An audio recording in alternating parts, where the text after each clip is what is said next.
Right here. Look, excited to be out here. Great weather.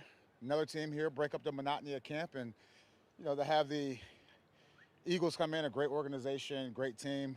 It's definitely going to be a good measuring stick for us. I did hear you guys have a football game later on. Football game, media football game. I'll be out there, and I'll write some articles about you guys. Just stay on your feet. No tackling. No tackling. All right, fire away. What are you looking for from your offense today? I'm looking, for the whole team just to be out here and compete. I mean, I've been saying it since day one. That's our job, and see who can really play. And another opportunity for us to wear the same color and go against another team. It doesn't get any better than that. Jerod, you said you had a conversation with Kendrick Bourne after he popped up in trade rumors last week. Have you had a conversation with Judon since he popped up in a rumor yesterday? We don't really operate in rumors like that.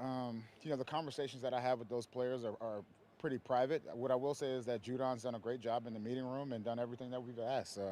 He's meeting all the expectations. Jerod, do you have any update on Hunter Henry? We know he was injured on Sunday and he wasn't out here yesterday. Yeah, no update really to give you guys.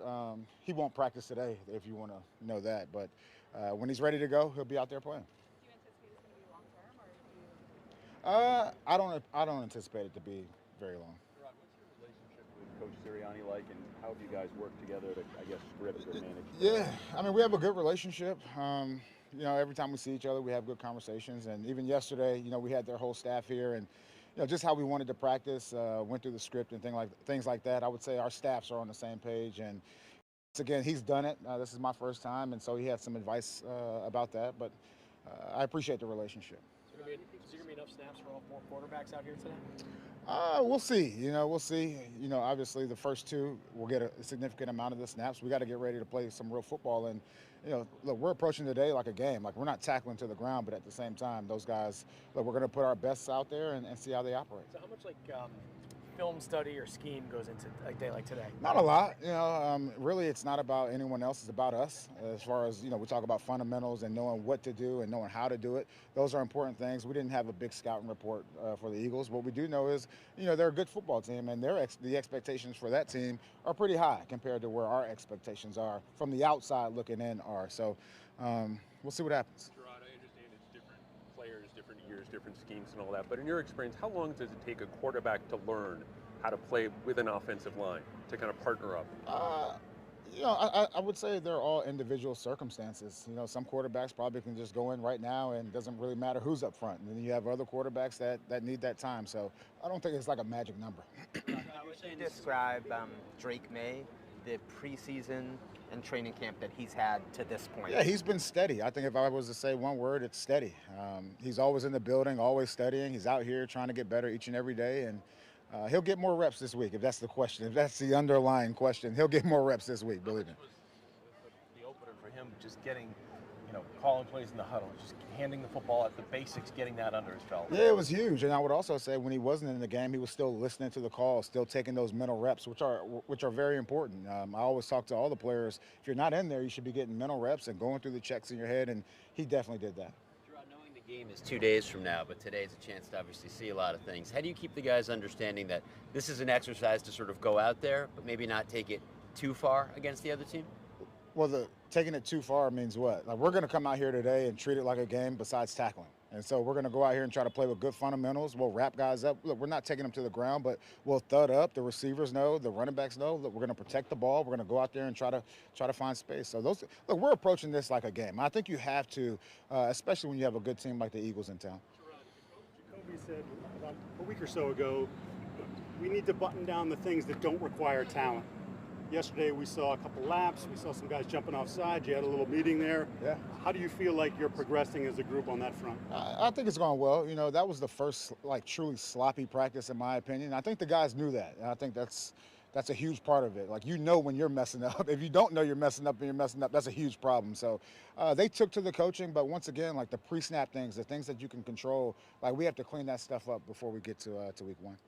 When it comes to figuring out who your best five are on the offensive line, how important are the one-on-ones that you guys have to evaluate those guys? They're very important. But in saying that, we've all seen offensive linemen who, during one-on-ones, they stink, but once you put them in the group, they're a vital piece of the puzzle. And it's been that way for a long time around here, at least. As a unit, you always want to evaluate those guys. I would say if you had to weight it, it's more weighted towards the group than it is the individual performance. Not saying that one-on-ones aren't important, but those guys have to work hand in hand. Jerod, you through your first big chunk of camp here, Sorry. your first as head coach. How would you evaluate your own performance?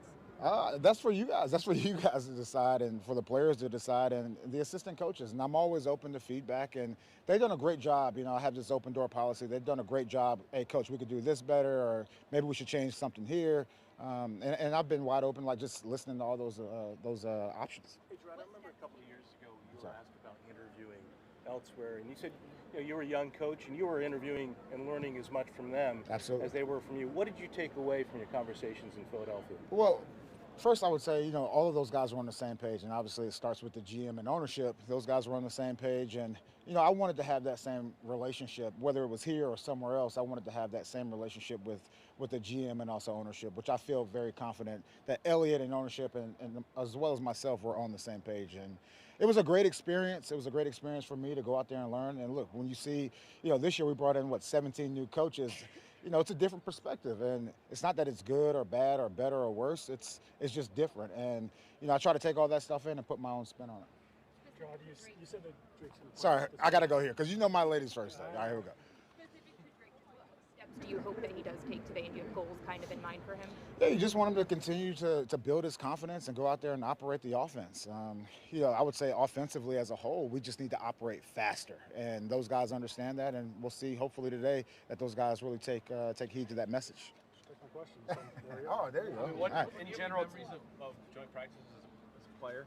Yeah, a lot of memories. We would bring teams in all the time, and even going to West Virginia to go practice out there. It really breaks up the monotony of camp, and it really helps you, build that camaraderie amongst the group. Because out here, when you're going against each other, it kind of gets a little stale sometimes, and it's always good to go against another team. How much did what happened last year, the second day of the Green Bay practices, impact your decision to have one day of practice for these guys? I wouldn't say I was really thinking about that. I think for me, you go out there, you practice one day, and then you play in the game. Some people will say, well, why not 2 days? What I've seen over the years is that second day always gets a lot more chippier, right? You go back and you watch the film, and you're like, I didn't even see that. And then the next day, something breaks out. We didn't want that to happen. Look, we're out here as football players, not fighters, and that's the message to the team. do you have a plan in place if there are fights? Have you and Nick worked that out? Oh, absolutely. I mean, look, you don't fight in a real game. If you fight in a real game, you get fined, you get kicked out. It's the same thing here. And look, my message to the players, if you get in a fight out here, if you're a starter, you're going to play the whole preseason game. If you're not a starter, you won't play at all. And so that's kind of my mindset with that. Jerod, you mentioned that Sirianni got some advice for joint practices. What do you share? I'd rather keep that in-house. Yeah, sorry. This is the last time talking before the preseason game on Thursday. I know you said the two quarterbacks are going to get a lot of work tonight. Do you expect them to get the majority of work on Thursday as well? We'll see how it goes. Look, today we'll go back and review the film, and depending on how today goes, we'll be able to lock in what we want to do in the game.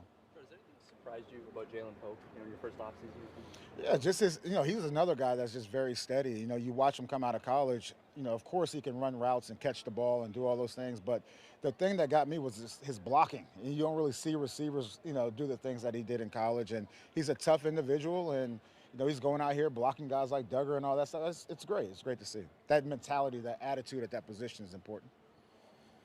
Good? Fantastic. Thank you, guys. What happened?